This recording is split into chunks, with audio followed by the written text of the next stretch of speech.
नमस्ते मेरे प्यारे दोस्तों। आज मैं आपको छिन्नमस्ता माता, हिंदू धर्म में एक शक्तिशाली देवी की असली कहानी की एक आध्यात्मिक यात्रा पर ले जाऊंगा। छिन्नमस्ता माता, जिन्हें छिन्नमस्तिका या प्रचंड चंडिका भी कहा जाता है, 10 महाविद्याओं में से एक है। उनकी कहानी तंत्र परंपरा और देवी मां की पूजा में एक महत्वपूर्ण स्थान रखती है। छिन्नमस्ता माता त्याग और शक्ति का प्रतीक है। उनका रूप अद्भुत और गहरा है।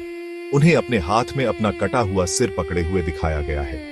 उनकी गर्दन से रक्त की 3 धाराएं बहती हैं। एक धारा छिन्नमस्ता स्वयं पीती है और अन्य 2 धाराएं उनकी सेविकाएं डाकिनी और वर्णिनी पीती हैं। उनके चरणों के नीचे कामदेव और रति का जोड़ा है, जो जीवन की रचनात्मक ऊर्जा का प्रतिनिधित्व करता है। अब आइए छिन्नमस्ता माता की उत्पत्ति की दिलचस्प कहानी में उतरते हैं।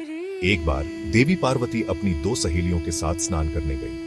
स्नान के बाद उनकी सहेलियों को बहुत भूख लगी और उन्होंने देवी से भोजन मांगा। पार्वती ने उन्हें थोड़ी देर इंतजार करने के लिए कहा, लेकिन उनकी भूख असहनीय हो गई।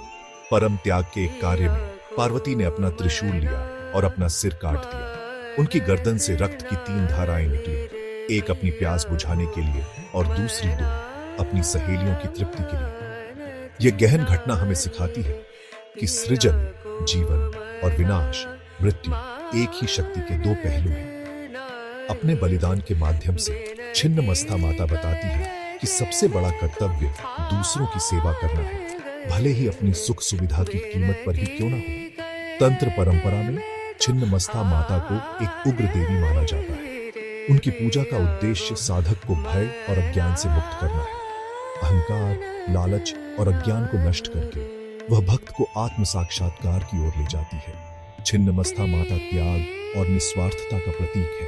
वह हमें जीवन और मृत्यु के चक्र को समझने में मदद करती है और शक्ति और आत्मनिर्भरता के आदर्श के रूप में खड़ी है। छिन्नमस्ता माता की कहानी हमें अपनी व्यक्तिगत इच्छाओं से परे देखना और दूसरों के कल्याण के लिए त्याग करना सिखाती है। तो मेरे दोस्तों, अगली बार जब आप छिन्नमस्ता माता के बारे में सोचें तो उनके त्याग के शक्तिशाली संदेश और दूसरों की सेवा करने में निहित शक्ति को याद रखें। जय माता दी। इस ज्ञानवर्धक यात्रा में मेरे साथ जुड़ने के लिए धन्यवाद। अगर आपको यह कहानी प्रेरणादायक लगी हो तो लाइक, शेयर और सब्सक्राइब करना न भूलें। अगली बार तक धन्य रहें।